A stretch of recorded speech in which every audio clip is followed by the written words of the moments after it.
Assalamualaikum warahmatullahi wabarakatuh. Perkenalkan nama saya Agung Sanjaya. Di sini saya membuat video untuk presentasi mata kuliah Bahasa Indonesia Teknik Elektro Universitas Mercu Buana. Di sini saya akan membahas mengenai fenomena penggunaan bahasa pergaulan di Indonesia. Lanjut untuk eh, latar belakang dari materi yang saya buat. Salah satu elemen yang sangat penting dalam membentuk masyarakat adalah bahasa. Bahasa dalam lingkup masyarakat bersifat dinamis, artinya akan terus mengalami perubahan sejalan dengan perubahan budaya dalam masyarakat tersebut.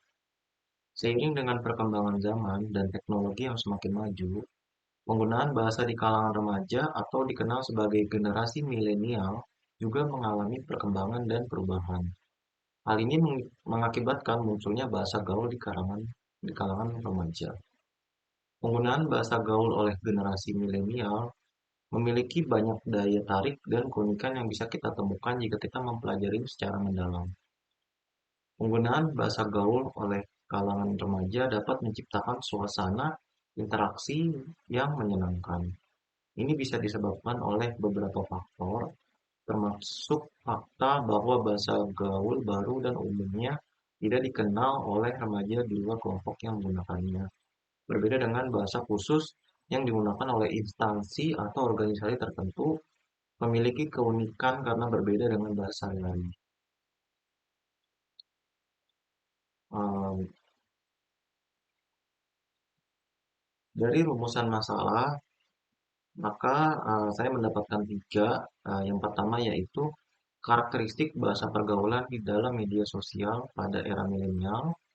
Kedua, kecocokan kosakata bahasa pergaulan dengan bahasa Indonesia.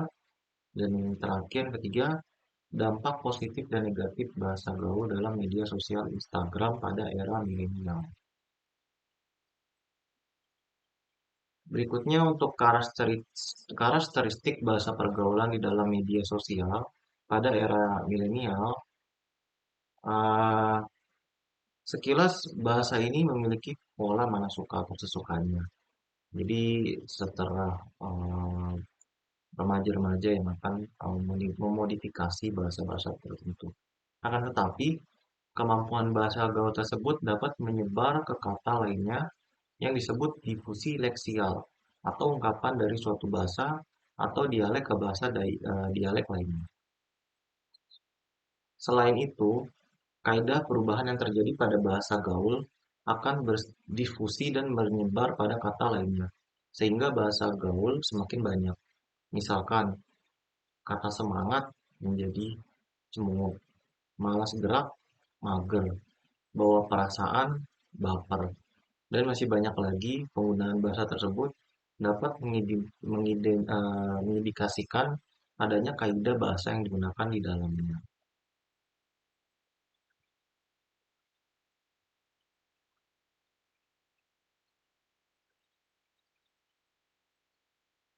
Pada kalimat tersebut ada perubahan, inovasi, substitusi bunyi. Dalam perubahan dikelompokkan menjadi dua, yaitu inovasi primer dan inovasi sekunder. Substitusi bunyi yang dimaksud merupakan proses atau hasil penggantian unsur bahasa oleh unsur lain dalam satuan yang lebih besar untuk memperoleh unsur-unsur yang berbeda atau untuk menjelaskan suatu struktur tertentu. Jadi pada inovasi primer, perubahan bunyi atau bentuk yang mengakibatkan terciptanya kata baru secara primer atau berkaidah utama dalam bahasa gaul ini. Lalu untuk inovasi sekunder adalah perubahan bunyi atau bentuk yang mengakibatkan terciptanya kata baru secara sekunder atau berkaidah dalam bahasa gaul ini. Dengan kata lain, jika kaidah primer itu sering muncul, kaidah perubahan ini kadangkala munculnya atau secara sporadis atau tiba-tiba.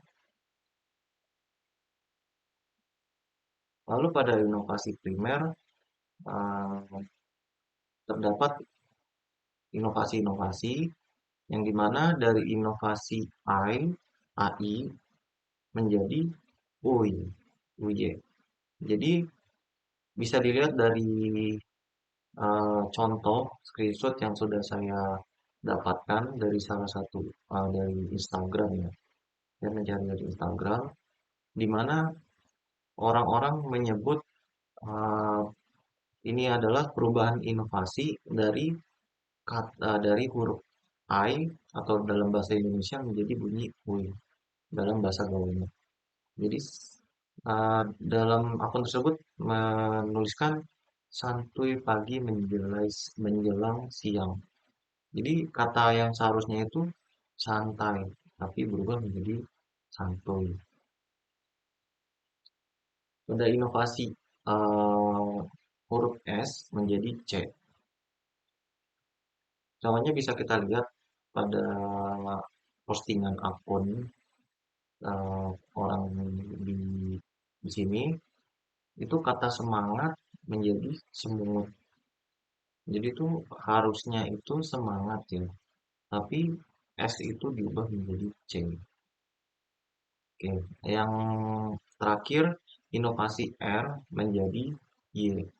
Jadi kita bisa lihat pada gambar berikut di akun tersebut menuliskan maaf ya posting previous stok fotoku banyak. Nah itu ada perubahan di kata terus. Harusnya hurufnya terus ya pakai R, tetapi diubah sama dia menjadi terus. Pada inovasi sekunder eh, terdapat inovasi kata huruf R menjadi L. Jadi misalkan dalam bahasa Indonesia itu beneran, bahasa gaul jadi beneran. Inovasi T dia berubah jadi huruf T berubah menjadi D. Jadi semangat menjadi bahasa Indonesia semangat, bahasa gaul semut, bahasa Indonesianya banget itu T itu berubah jadi D. Gue jadi bird. Jadi banyak bahasa-bahasa yang diubah kata-katanya. Inovasi K itu eh, ini ubahnya jadi agak jauh ya. Jadinya makasih jadi maaci. Ya, itu banyak kata-kata yang disingkat dan diubah. Oke, untuk kecocokan kosakata bahasa pergaulan dengan bahasa Indonesia. Ini kita bahas ada tiga, gawai, warganet, dan saltik. Untuk kata gawai, kata bahasa Indonesia yang baru serta baku untuk menyebut gadget.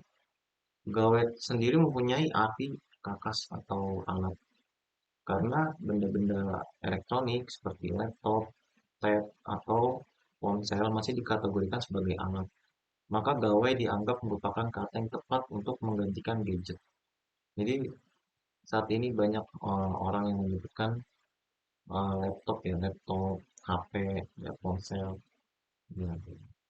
Selanjutnya untuk warganet, ya kan, untuk kita yang sering mengikuti atau melihat akun-akun sosial media, artis-artis, atau infotainment, kan, pasti sering mendengar istilah netizen. Ya, seharusnya kalimat tersebut kan warganet ya. Cuman kosakata baru yang digunakan ini menggantikan menjadi istilah netizen. Yang terakhir itu saltik. Kira-kira kalimat ini mulai sekarang yang sering diterapkan oleh orang-orang jika melakukan typo ya. Jadi ibaratnya saltik itu salah ketik. Jadi banyak-banyak orang yang kalimat-kalimatnya salah ketik, mereka menyebutnya typo. Jadi jangan heran saltik alias salah ketik kosakata pengganti untuk typo dan sudah ada di Kamus Besar Bahasa Indonesia. Berikut dampak negatif bahasa gaul dalam media sosial Instagram pada era milenial.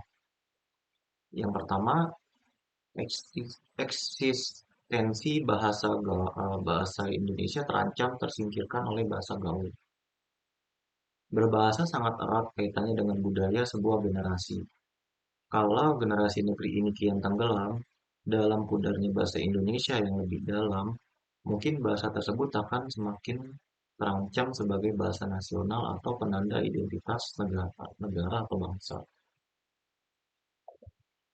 Dalam kondisi tersebut diperlukan pembinaan dan pemupukan sejak dini pada generasi muda agar mereka tidak terpengaruh oleh hal-hal negatif tersebut.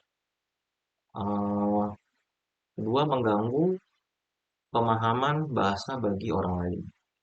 Ya, ini memang bagi untuk kaum-kaum milenial itu mereka sudah terbiasa. Cuman untuk mungkin kaum-kaum yang sudah lama ya udah tua, orang-orang tua yang tidak terbiasa menggunakan sosial media, Instagram, mereka tidak paham untuk bahasa-bahasa tersebut. Jadi penggunaan bahasa gaul itu bisa mengacaukan siapapun yang membaca atau mendengarkan kata yang digunakan di dalamnya. Jadi nggak semua orang paham arti dari kata gaul tersebut, terutama saat ditulis. Hal tersebut menjadi lebih rumit dan memerlukan lebih banyak waktu untuk memahaminya. Yang ketiga, pudarnya rasa bangga pada diri akan bahasa nasional negara Indonesia. Jadi ya karena banyaknya masyarakat yang menggunakan bahasa-bahasa gaul, jadi mereka tidak terbiasa menggunakan bahasa-bahasa Indonesia secara formal, secara benar. Jadi mereka seperti biasa saja lah. Ini toh udah sehari-hari menggunakan bahasa gaul. Yang terakhir, menyulitkan pemakaian bahasa Indonesia. Penggunaan bahasa gaul dapat menghambat kemampuan bahasa Indonesia yang tepat dan benar. Namun, di lingkungan masyarakat kita diharuskan untuk menggunakan bahasa Indonesia yang baik dan benar. Jadi nggak mungkin kalau kita ngelakuin pekerjaan rumah, ulangan, atau tugas sekolah, itu dikerjakan menggunakan bahasa gaul. Karena bahasa gaul tidak sesuai dengan standar bahasa akademis. Hal ini juga berlaku di tempat kerja. Kalau kita bekerja kan kita akan menulis laporan, kita akan menulis email, yang mana bahasa-bahasa tersebut harus menggunakan bahasa Indonesia yang formal dan baik dan benar. Dampak positif bahasa gaul dalam media sosial pada era milenial. Ya, di sini eh, saya ada empat untuk yang pertama mempererat hubungan sosial. Jadi bahasa gaul dapat menciptakan rasa kebersamaan, solidaritas itu di antara pengguna dengan minat dan budaya yang sama. Jadi kalau mereka ada budaya atau hal-hal yang disukai dari bahasa tersebut, ya itu lebih mempererat kebersamaan dan solidaritas mereka. Yang kedua, meningkatkan kreativitas. Penggunaan bahasa gaul mendorong kreativitas dalam berkomunikasi, membuat pesan lebih menarik dan relevan bagi audiens muda. Yang ketiga, mempermudah komunikasi. Jadi, komunikasi ini jadi lebih santai, lebih mudah dipahami oleh kaum-kaum milenial ya. Jadi mereka lebih terbiasa dan lebih mudah menggunakannya. Yang terakhir, meningkatkan engagement. Jadi konten-konten tersebut atau bahasa-bahasa gaul tersebut itu membuat konten mereka lebih menarik dan interaktif dan juga orang-orang lebih terlibat di dalamnya orang-orang kaum-kaum milenial tersebut. Jadi kesimpulan akhir dengan banyaknya masyarakat Indonesia yang menggunakan bahasa gaul, singkat-singkatan singkatan-singkatan dalam komunikasi sehari-hari itu dapat menyimpang dari penggunaan bahasa Indonesia yang baik dan benar. Hal tersebut dapat menghambat pertumbuhan dan perkembangan dalam bahasa Indonesia. Jadi kita kurang semakin orang menggunakan bahasa gaul, mereka tidak ada kurang kesadaran, tidak mencintai dia kurang jadi nggak mencintai bahasa Indonesia. Jadi bahasa Indonesia tersebut itu jadi semakin luntur. Jadi orang-orang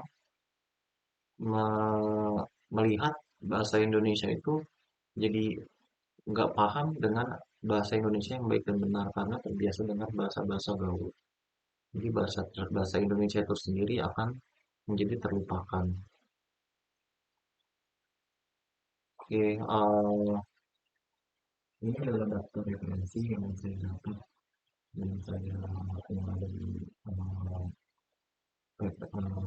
materi yang saya dapatkan. Sekian, mohon maaf apabila ada kesalahan. Terima kasih. Assalamualaikum warahmatullahi wabarakatuh.